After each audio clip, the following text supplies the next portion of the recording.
안녕하십니까 구독자 여러분. 오늘은 23년도 12월 23일입니다. 화물차 번호판 시세 좀 알아보고 가겠습니다. 먼저 대표님 본인 소개 좀 해주세요. 예, 안녕하세요. 전국구 염령 갈산상사 이원복입니다. 화물차 번호판 시세 등락이 거의 없는 편이죠? 소형차를 중심으로 약간 소폭 하락했어요. 그것도 왜 그렇습니까? 지금 저번 주부터 재고가 계속 쌓인다고 그랬잖아요. 네네네. 저번 주에는 거래건이 2건밖에 없었어요. 네. 2건밖에 없었고 들어오는 물건은 많은데 나가는 물건이 없어요. 요즘은 네네. 나가는 물건이 없고 내년부터 이제 신차가 생산되잖아요. 네네. 신차가 생산되니까 내년 신차 나오는 시점에 맞춰 갖고들 영업용 번호판을 사시려고 그러는 것 같아요. 예. 내년 신차 출시가 언제쯤 예고돼 있습니까? 지금 기아에서도 LPG 차량이 나오고 현대에서도 포터 LPG 차량이 나오는데 네. 내년 3, 4월이면 완전히 출시가 다 끝날 것 같아요. 네. 그때부터는 이제 본격적으로 출시가 되니까 그때에 맞춰가지고 많이 쏟아질 것 같아요. 예. 그럼 그동안에는 개인 소형 번호판 시세가 조금 하락할 가능성이 있다는 건가요? 그렇죠. 전주에 비해서 이번 주에도 50만 원이 빠졌는데 네. 화물 소형부터 거래 금액을 말씀드릴게요. 네네네. 개인 소형은 1.5톤 이하를 개인 소형이라고 그러는데 전주에 2,850에 거래됐는데 50만 원이 하락해서 2,800만 원에 거래되고 있어요. 근데 번호판이 오래된 것은 똑같이 2,850에 거래되고 있어요. 네네. 번호판 오래되고 덜 되고 하는 것은 차량 등록증의 연식 따지는 거예요. 그 다음에 개인 중형. 개인 중형은 1.5톤 초과 16톤 이하를 개인 중형이라고 그러는데 전주와 동일하게 2,700선에 거래되고 있어요. 그 다음에 개인 대형.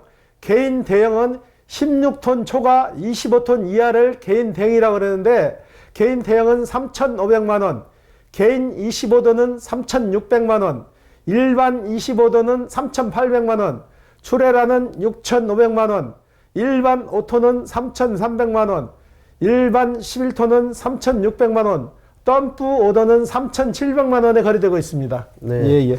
대표님 앞에서 오래된 번호판은 조금 비싸다는 얘기를 이해 못할 수 있어요. 좀 설명 좀 해주시죠. 전에도 제가 몇 번 설명을 드렸는데요. 번호판이란 거는 차량 등록증에 찍혀 있는 최초 등록일을 기준으로 따지는 거예요. 네네네. 쉽게 말해서 번호판의 최초 등록 기준일이 2015년 1월 1일이다. 그러면 2016년식은 달 수가 없는 거예요. 밑으로는. 밑에 번호판이 위로 올라가는 거죠. 그러니까 2015년식이면 14년식, 13년식, 12년식, 11년식 밑에 오래된 번호판을 위로 올리기 때문에 그런 희존성 때문에 가격이 좀 높게 평가되는 거예요. 예. 그리고 이왕 얘기 나온 김에 개인과 일반의 개념 좀 한번 설명해 주십시오. 개인이란 거는 말 그대로 개인, 1인이 한 대만 보유할 수 있는 게 개인이에요.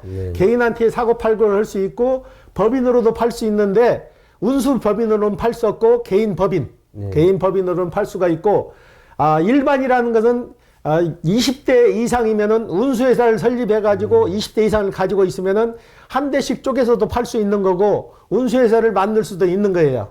예. 대표님 그러면 이번 주 거래량하고 저번 주 거래량 비교 한번 해주세요. 저번 주 거래량은 거의 없었어요.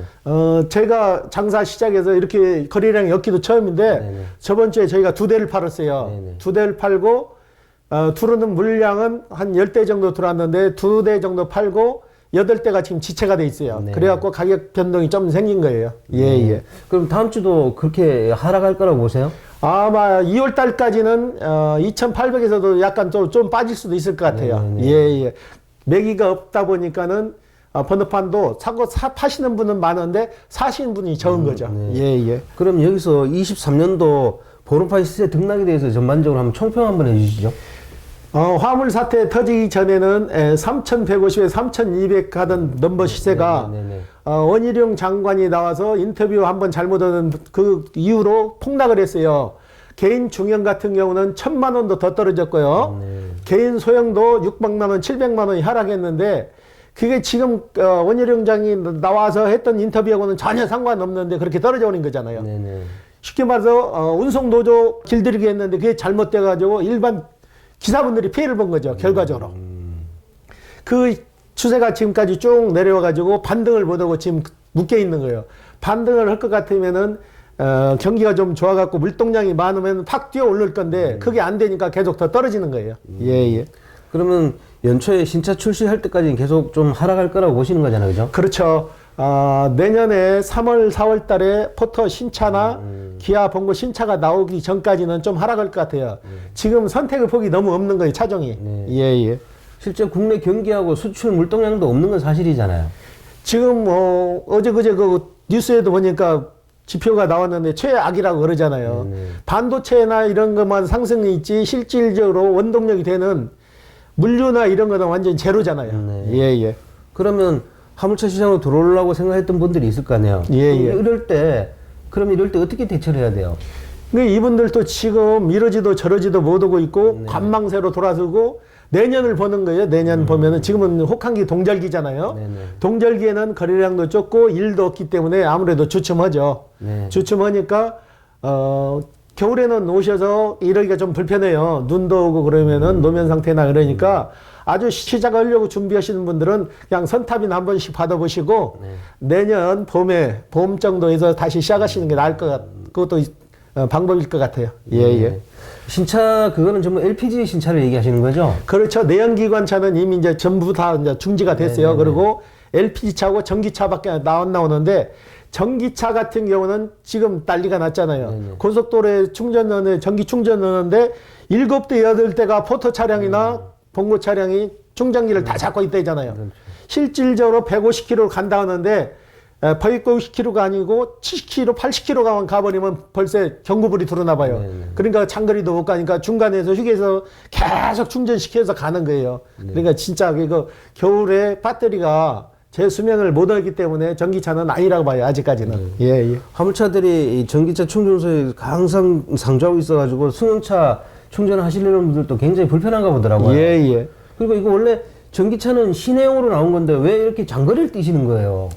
시내용으로 나온 게 아니죠. 안 그래요? 그렇죠. 시내도 탈 수 있고 장거리도 탈 수 있는 건데 원래 메이커에서 나왔을 때 150km 이상을 받잖아요. 네네. 근데 짐 싣고 이런 거 계산했을 때 겨울 같은 데는 그런 걸 계산을 안 한 거죠. 겨울에 배터리 수명이 그렇게 떨어진다고 미리 얘기했으면 이분들도 사실 때 한 번 더 생각을 했을 거 아니에요. 70km도 못 가는 거 그거 샀겠냐고요. 네. 여름 같은 경우는 좋지만 겨울에 혹설기에 동절기에 배터리 수명이 제대로 안 되니까 키로수가 적게 나옵니다. 그렇게 얘기했으면 아무래도 한 번 더 생각했겠죠. 택시도 그래요. 택시도 지금 전기차 하시는 분들이 충전 때문에 굉장히 애를 먹어요. 겨울 같은 경우는 배터리 수명이 절반도 안 나와요. 네. 절반도 안 나오기 때문에 충전하는데 굉장히 스트레스를 많이 받으시더라고. 예, 예. 아니 댓글 보면은 전기차는 원래 시내용으로 나온 건데 장거리를 운행하니까 그렇다 이런 댓글이 있더라고요. 예, 예. 그래서 그런 문제가 일어나는가 저는 그렇게 생각하고 있었죠. 전기차라고 해서 시내용이 있고 장거리용이 있는 건 아니잖아요. 네네. 충전만 시키면 대한민국 어디든지 다 갈 수 있는 건데 그건 좀 모순된 것 같네. 그렇죠. 예, 예. 그런 것 같습니다. 카카오 T트러크 이거 움직임은 어떻습니까? 지지부진하고 뭐 특출나게 아직 나온 것도 없고 상생한다고 그랬는데 상생 발표한 것도 없어요. 네. 그냥 지금 추세로 어느 정도는 흘러가야 될 것 같아요. 아직 초기 단계이기 때문에 정착하려면은 이것도 한 1년 정도 소요가 될 것 같은데 우리 기사분들이 제일 걱정하는 게 이것도 카카오 마냥 처음에는 돈을 안 받다가 나중에는 슬그머니 돈을 받을 거 아니냐. 그리고 요것만 더 하락시킬 거 아니냐. 그 걱정들을 많이 하시더라고. 카카오에서도 그런 거 좀 많이 생각해 주셨으면 쓰겠어요. 기사분들이 뭘 원하는지. 예, 예. 카카오도 고민이 많겠지만 어쨌거나 카카오가 들어오면 장단점은 분명히 있을 겁니다. 한번 하시는 분들한테. 예, 예. 그죠? 그러면 국토교통부에서 화물차 사태 후에 추가로 뭐 발표한 게 있어요? 유튜브 찍을 때마다 제가 자꾸 이런 얘기 되풀이했는데 네. 저한테도 무슨 불이익이 될지도 모르겠어요. 그런데 전혀 없어요. 전혀 없고 1차 조사, 2차 조사 지금 또 피조사를 받는다는데 뭐 2차 조사에서 2차, 3차, 4차 가면 뭘 거냐고요. 뭐 그렇다고 집 기사들 구제해 주는 것도 아니잖아요. 뭐 특별한 대책도 없이 뭐 조사만 하면 무슨 의미가 있냐고요. 예, 예. 대표님. 예, 예. 그러면 이번 주 거래량하고 저번 주 거래량 비교 좀 해주십시오. 비교할 것도 없을 정도로 처참하게 하락해 버렸어요. 저번 주에 평택에 사시는 분, 네네. 평택에서 현대 기아차 협력업체에 다녔나 봐요. 네네. 본청이 아니고 협력업체 가가지고 모닝을 생산하는 업체 있었는데 네. 거기도 생산량이 딸려갖고 일거리가 없어가지고 수지 채산이 안 맞아갖고 용달차를 사신다고 오셨는데 이분은 그 국제 결혼을 하셨더라고. 네네. 몽골 사시는 분하고 같이 오셔가지고 저희하고 상담을 해가지고 화물차를 구입해 가셔가지고 이번 주에 이제 마무리가 되는데 그분도 다니던 회사가 웬만하면 다니는데 너무나 힘들었나 보더라고. 차 생산량이 많아가지고 야간도 하고 해서 팍팍 돌아가야 되는데 월급도 제대로 안 되니까는 이제 최후의 선택으로 이거 화물로 선택하고 오셨는데 네. 이분도 오셔가지고 막막 하니까 한숨을 쉬면서 그러시더라고. 이걸 거기는 하는데 수중에 가진 돈은 없어서 있는 금액에 맞춰서 해야 되는데 그래가 저희가 그 금액에 맞춰서 진행을 해드렸는데 해드리면서도 참 저희도 고심이 크더라고. 이분이 가서 잘 적응을 해가지고 일을 하면 괜찮겠는데 일을 못 하실까봐 이분은 그 국제 결혼까지 해가지고 또 돈을 좀 많이 필요하실 것 같더라고. 네네. 그래서 저희가 오셔가지고 아무 때든지 선탑을 한번 더 해보시라 그랬어요. 네네. 해보시고 이럴 수 있는 방법을 우리가 더 가르쳐 드리겠다고. 그래서 가셨는데 그분도 이번 주에 마무리를 하세요. 네. 그리고 전에 80살 드신 그 최고령 네네네. 저희가 네. 화물차를 사가신 분이 있거든요. 네네네. 곤지암에 사가시는 사장님인데 그동안 인성코를 깔고 다니다가 24시콜을 하나 또 깔러 왔어요. 24시콜 본사가 인천에 있어요. 네. 와가지고 24시콜을 깔러 와가지고 우리 사무실 근처니까 오셔갖고 저희 이제 점심을 먹고 가면서 얘기를 했는데 이분은 그동안 일을 잘 하셨더라고. 하셨는데 장거리를 가니까 이분은 다마스 갖고 일해요. 네. 다마스 갖고 일을 하는데 장거리를 가서 올라올 때 짐이 없더라 이거요. 네. 인성만 가지고 다니니까는 없어가지고 24시코를 하나 더 깔아가지고 일을 해야 되겠다고 와가지고 어제 오셔가지고 저희하고 점심 드시고 그 코를 깔고 가셨는데 그분도 그래도 고령인데 비해서도 거의 15만 원, 16만 원씩 꼭 꾸준히 하신다고 그러더라고. 네. 그게 허기 나름인 것 같은데도 너무나 경기가 없으니까 저희 같은 업종도 팔아도 걱정이에요. 팔아도 저분이 가들 잘 적응해서 돈벌이가 돼야 될 텐데 참 돈벌이가 안 되면 다시 또 되돌아오는 악순환이 되잖아요. 네. 저희도 팔면서 걱정이 돼요. 잘 적응하셔가지고 돈벌이가 좀 돼야 되는데 그런 걱정이 될 정도니 경기가 얼마나 없는 거예요. 예. 큰일입니다. 예. 그 앱을 깔라 그러면 꼭 여기 본사 쪽으로 와야 돼요? 와서 앱 사용법도 제대로 배우시고 그걸 일부러 오신 거예요. 그분은 인천에 오는 짐을 싣고 오셔가지고 앱도 깔고 본사 가서 직접 시스템도 확인하고 사용 방법도 직접 배워가지고 가신다고. 근데 이분은 80살 드셨는데 그렇게 열정적인 분은 처음 뵀어요. 네. 그 나이에 그 정도로 열정적으로 이룰 수 있다는 게 진짜 축복 같아요. 예. 앞으로 고령화 사회가 되면은 거의 뭐 80까지는 일을 해야 되지 않나 그런 생각을 하고 있습니다. 네. 그리고 번호판 장사하는 지회사들 요즘 움직임은 어떻습니까? 이제 지금은 조용해요. 이미 뭐 쪼개기 할 거 다 쪼개고 하고 부도 처리할 거 부도 처리해가지고 지금도 마찬가지로 지회사 번호판을 쓰시려고 하는 분들한테는 뒤로 수수료 명목으로 돈을 받기는 받나 봐요. 네. 자꾸 음성화돼서 그렇지. 네. 오늘 인터뷰 감사드립니다. 네, 구독자 여러분.